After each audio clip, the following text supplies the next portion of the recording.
Today, I want to share some very practical tips on what you can do to improve the soil health out in the ground. I know raised beds are a very popular way of planting, but it's really great to just plant your garden directly in the ground. But it involves some work and it involves some amending to the soil. And if you've ever heard of the no-till gardening method, it really works. And I'm going to show you some examples of that today and explain how it works and what you can start doing today to start improving the soil out in the ground. So the very first thing is that building healthy soil is not a quick fix. So when we go out to the gardening store and we buy fertilizer to help our plants grow, that's not fixing our soil. It's giving a quick fix to our plants. But if you really want a healthy garden in time, you need to work on fixing the soil. And that is a slow process, but there's some things that you could do right away. So I'm going to share what I'm doing right here in my garden to get my garden ready right now for planting. But then I'm going to go over the things that you can continue doing over time to always be improving that soil structure. Okay, so if you're trying to get an area ready for planting that is an open area in the ground that hasn't had plants, one of the very best things you can actually do for that soil is to actually just plant something. So I'm going to show you some soil right here where I had some squash plants growing, and where those plants were, the soil is perfect. Of course, it's been getting watered, but where the roots went down deep into the soil, they started breaking everything up. There was worms in the soil, and there's all kinds of bacteria that's working around those plant roots that makes that soil structure so much more healthy versus the areas that were not planted. So the very first thing you can do just in general to help the health of your soil is to plant plants. And I know you're likely thinking that plants also take away nutrients from the soil, which is true. And that's why we have to amend our soil with compost and other organic matter each season. But having plants in the ground is so beneficial for the overall structure of your soil. So right here is where I had squash plants planted that I pulled out, and I just wanted to show the structure of the soil. So it's just nice and fluffy. If you look right here, there's a worm, and it's just a really great structure. And the only difference is this is where I had a plant planted compared to in this spot right here, which is pretty darn hard. And it's kind of getting soft because I've been watering it, trying to get it ready for planting, but the structure of the soil itself is definitely not as healthy as right here was where I had a plant. So seeing that worm as I turned over that soil is the perfect reason why we don't want to till. Of course, tilling minimally sometimes is necessary, but we want to try to not disturb the soil as much as possible. But I know how frustrating it can be trying to wait for your soil to be that perfect mixture, which is why a lot of people just go to raised bed gardening and they don't try to amend their soil out in the garden. But I want to show you a really cool example that just shows what no-till gardening actually does and how amending our soil is actually a lot simpler than I think we make it out to be. So right behind me is a horse pasture. There hasn't been horses in it for about a year, and I was out there this morning pulling some weeds, just getting them away from the fence so that all those weed seeds weren't flying into my garden.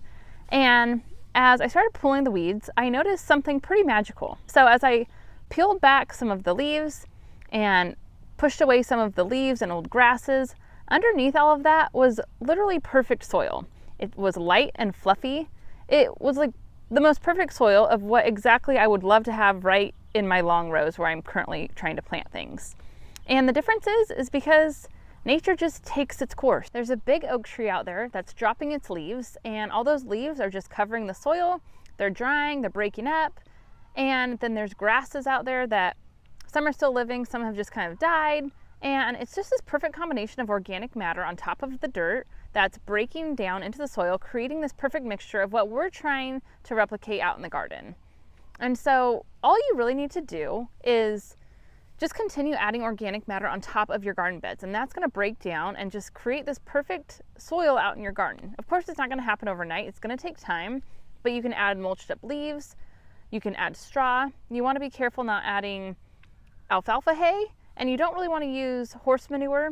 It's a whole another topic to get into, but a lot of horse hay is sprayed with herbicides, and that can actually affect the growth of your plants out in the garden. And so cow manure and chicken manure is great, but you want to make sure it's aged or composted. But you want to, of course, always add in compost that has some sort of nutrients to give back to your plants. But even as the organic matter like mulch up leaves and mulch up straw breaks down, that's going to add nutrients back into your soil as well. So right in this section, I have some onions planted, broccoli, and daikon radishes. And you can kind of see right down here, it went from pretty hard soil like this to a much healthier looking mixture. It's probably a little hard to tell in the video, but what I did was I came out here and I watered in all the soil really well. And then, like I mentioned, I went and I got a bunch of the old grass clippings that were dried out. There's some mulched up leaves in here. And I just dug into the soil some, and I just mixed it in the best that I could. So I don't have one layer of grass or just one layer of leaves, but I just really tried to mix it into this top layer of soil. And then I also added in some aged chicken manure. So that's my mixture that I have right here on top. And it's just it's so much better just in a couple weeks after planting than it was when I planted. And then you can see right here, I have some daikon radishes planted, and daikon radishes grow really deep. If you've never had a daikon radish, they're about the size of a carrot, but a lot wider. And they put nitrogen back into the soil. So they're actually considered a cover crop, sometimes depending on how you plant them, but they actually taste really good. So I planted those, and those are going to help break up the soil, but I can actually harvest them. They're going to add some nitrogen back into the soil. And then I have my broccoli right here, and I have onions on that side. The onions are going to help keep the pests away from the broccoli. So it's just a great little companion planted bed where the radishes grow deep into the soil, the broccoli is going to grow upwards, the onions are going to grow into the soil, and they're going to help keep the pests away. But if you don't have access to any of those things right now to start amending your soil, it doesn't hurt to go to the garden center and get a few good quality materials to amend your soil now, but then just remember that continuously amending that soil is a work in progress. But for now, here's a great tip. And so what you can do is go to your local nursery or garden center and pick up something like this. You can get a soil building conditioner or a fir mulch. So this fir mulch, it has chicken manure in it. It also has earthworm castings, bat guano, and kelp meal. So it's going to actually add nutrients back into your soil for your plants.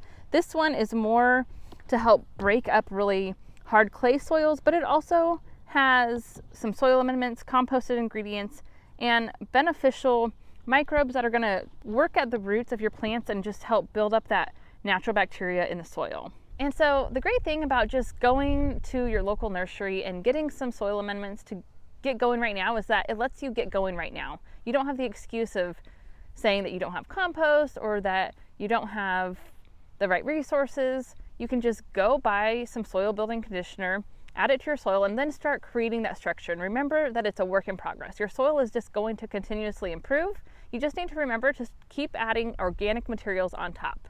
You want the soil covered, so you want to add straw or composted leaves. A little bit of grass is good too, or your own homemade compost. You just don't want that soil totally bare, because that's when it's going to get very hard and compacted. If it's always covered with organic materials, that soil underneath is just going to continue improving. And if you want to get into your own composting, I have a book that I recommend. It's called The Compost Coach by Kate Flood. It has a ton of great information. It's very easy to walk through. It has lots of pictures, lots of step-by-step recipes and troubleshooting things. Anyways, it's the best compost book that I've gone through, and it's just really helpful whether you're in town or you're out on the farm. So definitely check that out in the description. And if you want to get a garden going but you don't have room for an in-ground garden, then I definitely recommend a raised bed garden. Sometimes it's nice to be able to just grow a garden on your patio, and a raised bed garden makes that possible. And so if you head to this video right here, I talk about the Ollie Gardens raised bed, and I show how to assemble it. I have had 2 of them over the past season, and I really like them. And if you use the code AUDREY10 at checkout, you'll also get 10% off. So check those out if you want to get into raised bed gardening, and I'll see you there.